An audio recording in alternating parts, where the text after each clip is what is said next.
This question asks, how do you tattle on somebody anonymously? I have a coworker that does some bad stuff at work, but nothing that would get her fired. I feel morally responsible to bring some of her shenanigans to light since I am the person who works with her the most, but it would be super obvious to her who tattled. How do I end her while also continuing to live that chill, peaceful work life? And that is from an anonymous question asker, quite obviously. Well, I'll tell you what, you kind of just did. If you just asked us to say your name, you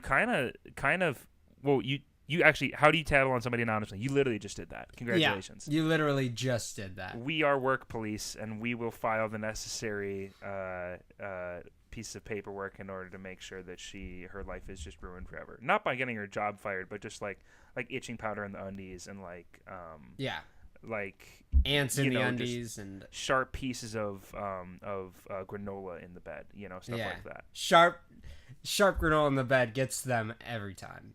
That sucks. They never see it coming. That's the worst way to try to relax and sleep. Also, sharp granola. Minor inconveniences, like taking all the hand soap, pouring that out, and putting dish soap in there instead. And they'll say, why is it taking slightly longer to get all of this hand soap off of my hands? Absolutely. Why does my hands smell like lemon lime instead of lavender? Exactly. Mm-hmm. Why does it smell like a clean, oiled duck? Also, another minor inconvenience, like top to bottom covering their entire house in Vaseline. Absolutely. That's the worst inconvenience I've personally encountered as well. I'm glad we said it here. We'll break into their house and then just leave one window open and just rearrange a couple things and make them freak out. We'll break in through one window and then leave a separate window open. Absolutely. We'll make sure that one doesn't look like we broke into it and then just break one window getting out. What if we left an we're sorry note on the broken window but didn't leave anything on the window we left open? Yeah, okay, how about we break into her house, unlock the door, and then before we leave and before she wakes up, we relock it. How does that sound?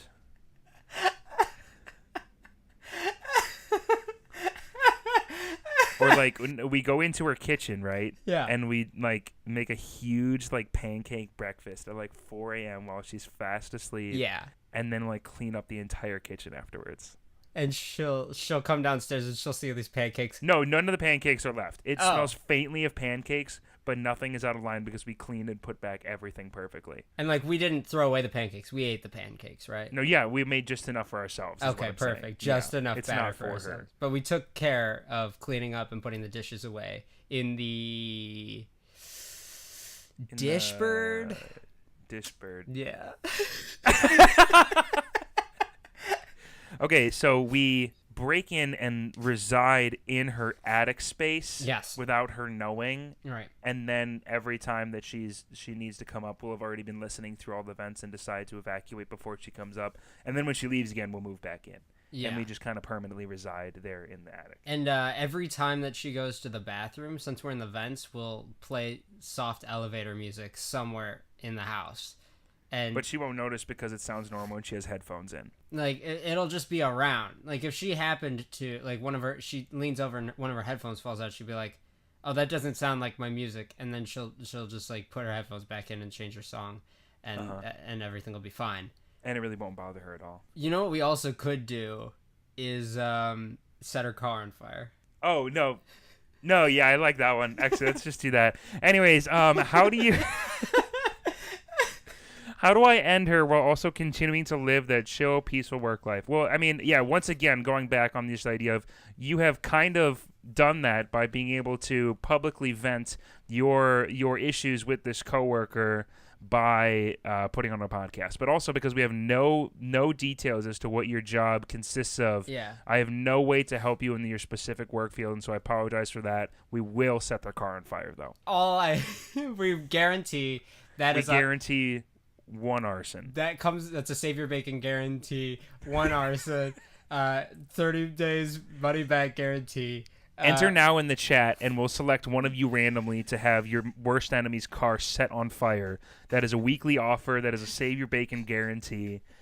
Enter now. Put in the secret code. Zane, have you generated the secret code? Go ahead. Yeah, and the code for everybody is Big Thick Ronnie. That is Big Thick Ronnie. All the O's are zeros and all the N's are sixes. Can I just say how I love that you said all the O's and there is one? Yep. Anyways, enter that in and we will burn one car of your closest enemy. Yeah. That sounds good. I think we helped. What do you think? I definitely think so too, because you can go along and just have a chill time at your work, because we don't know what it is, so they don't know what it is. No ties there, unless, of course, your work happens to be breaking and entering into this person's house. Then we might have given it away because of the way that we laid out our whole plan. Yeah. If not, you're chill. We'll take care of it from here. All right. So, also, one other thing that we do is when we're done, we'll send you a complimentary aqua pod, which was like the small little, very small water bottle that looked slightly more bulbous than other small water bottles. Yeah, kind of the raindrop shape. Yeah, anyways, Zane, I want you to give me a question.